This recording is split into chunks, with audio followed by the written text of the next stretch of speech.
Yes, guys, and welcome from me. This is Championship Manager 0102. Rewind, exploiting the game. Now, when I did this several years ago, right, this was a bit of a can of worms, this particular video subject. But it is each to their own, and and as I've pointed out before about views, that they are my own views. If someone disagrees with that, that's tough shit, really. You know, everyone's entitled to their view. Exploiting the game of Championship Manager 0102. Now, this is interesting because there's numerous ways to exploit the match engine. Now, some people say, oh, but that's part of it, and so on and so on. That's what. This isn't about what's part of the game. This is about a game that is, close to 24 years old. And, there's more and more things that are being researched that can exploit the game. So, where should we start with then? The very first thing I'll say that I will exploit, and when I say exploit the game, I'm going to say the word, I'm going to say the C word, right? Cheat.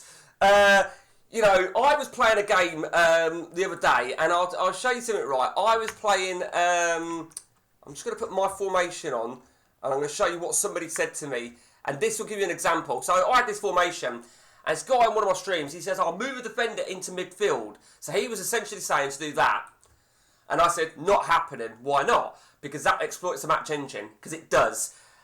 Two at the back. Now, as you can see, in this defensive line here, if you've got less than 3 players, yes, you will win. Of course you'll win games, because you're exploiting the match engine.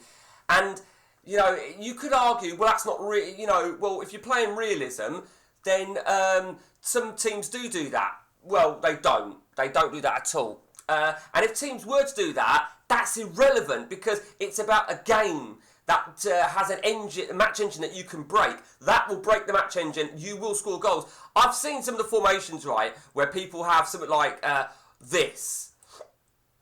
One at the back. And, it will, particularly on the ODB. The ODB, it will hammer it. So that is one way of exploiting the match engine, okay? The next way, and again, it's all very tactical, is, so yes, someone's got 3 at the back, so they're okay, but they've done this. They've got a centralised formation, they've got no wingers. That will exploit the match engine. Now, I ain't going to lie to you, right? When I used to play CM93 on the Amiga, I think me and my brother, we used to have a formation something like that, I think it was. And I've done that formation for a reason. And we used to win everything. But again, on this version, yeah, it'll do well. Because it will exploit, because you've got no wide players. You've got to have wide players. Now, incidentally, that formation, a couple of years ago, about 3-4 years ago, I was watching Match of the Day. And Leeds United set up with that. And some wise ass says, oh, see, it's not exploiting. It is exploiting. It is exploiting. That's a fact. Leeds are not playing CMO 102. So when somebody says, oh, but I can do this, I can do that, and have them run it out, well, for me, that is still exploiting. That is still exploiting. If you do it the other way around, right, then that's fine, okay? But essentially, it's a centralised, well, it's not essentially, it is a centralised formation. So for me, that is a no-no, okay? And you'll always get some smart cunt do this, right? They'll go 1 at the back, something like that, and they'll say, oh yeah, I played an ODB game and Segalco scored 150 goals in a season. That's my formation. And Segalco played up top with Toe Madeira or whatever. It will destroy it, okay? Okay, so the next one, let's just put us on a simple 4-3-3 formation. Or 4-4-2, whatever. Right. So, we all do individual team tactics, individual player tactics and team tactics. Some people don't. So, marking. Now, I don't know what people's perspectives are of when they're marking. And this one is the most frustrating one in the world because it's very hard to prove and disprove this when someone shows you their game. So you see, this default here, 4-4-2, these 2 defenders are man marking. Now, ordinarily, they will probably man mark strikers, okay? It's when someone does this. and they have the goalkeeper man marking. So this is for the first game of the season, and they have that. They do that. So who's he man marking? He's going to be man marking the Manchester United goalkeeper in their game.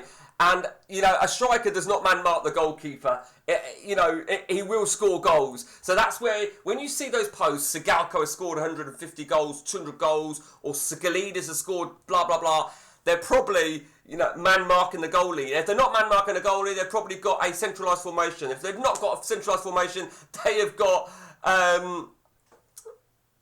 They've got one at the back or what have you. So that's 3 ways. And that's not now to say about the next way, which is one of the most common. And that is whip-wob. So this is very difficult. I've chose the wrong team to choose this with. But as you can see, right, let me show you a 4-3-3 formation. So, very faintly there, you can look at the 10...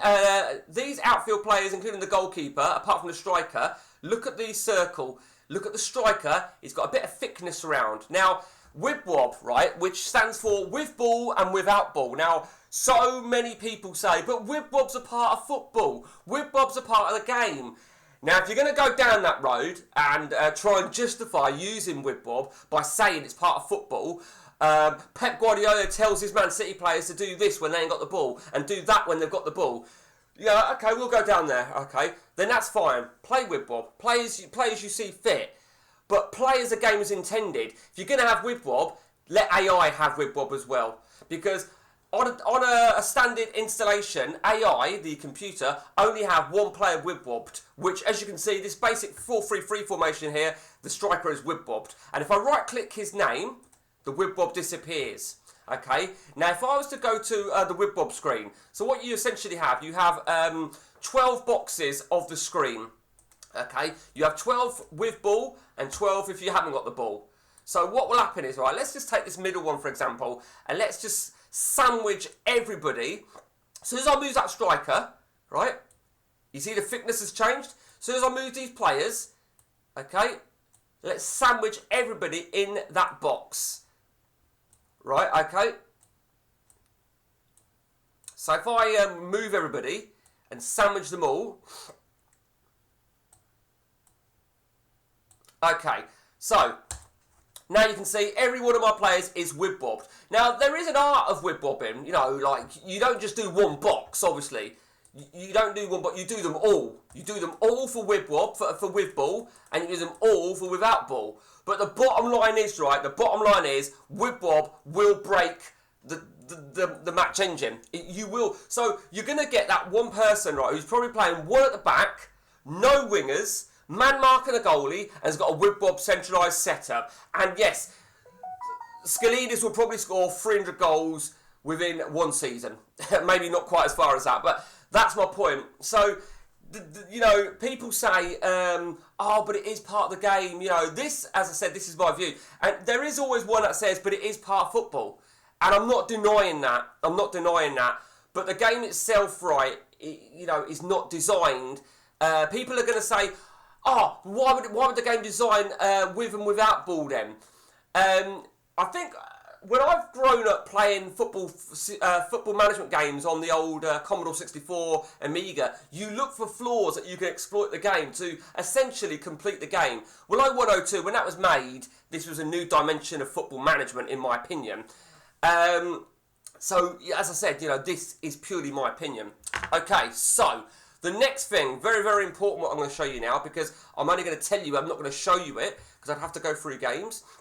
And this is very, very common on the ODB, not so much on the update. And this, again, this is another thing which is hard to prove and disprove, but you can normally get an idea. When you see someone, they show you their squad, and they say, I managed to get so-and-so at Arsenal. Or no, let's say Man United. Someone's started to go as Man United on the ODB, and have managed to get Vieira. And you think, what the fuck? Vieira wouldn't go to Arsenal. Oh, yeah, well, he went. Well, of course, there are some people that play with the editor before the game. Change money, change reputations, change this, change that, change this, change that. But there's also another way, an in-game sort of... this isn't exploited, this is cheating, what I'm about to tell you. And that is basically, let's pretend I've got a game as Man City, right? let's hypothetically say that I'm trying to make a bid for someone that's not interested in me.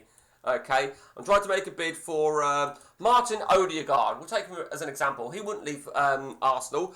I make a bid to Arsenal for a fee that they're not going to reject. So you're really looking at the lowest scale player. So let's pretend he's worth, let's pretend I offer 200 million.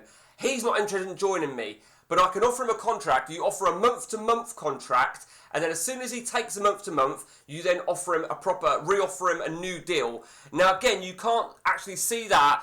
It's not visible when someone shows you their player that they've bought. It just says, you know, that for me is a no-no. Fortunately, that's pretty much been rectified on the update to stop people cheating and doing that. You know, that is the bottom line. You know, for me, I don't know. It's an interesting one. Going back to what I was saying about the not having, let's just go to a standard 4-1-3-2. Not having, you must have, I say you must, at the end of the day, you do what you want, but don't come saying to me how well you are, how well you've done.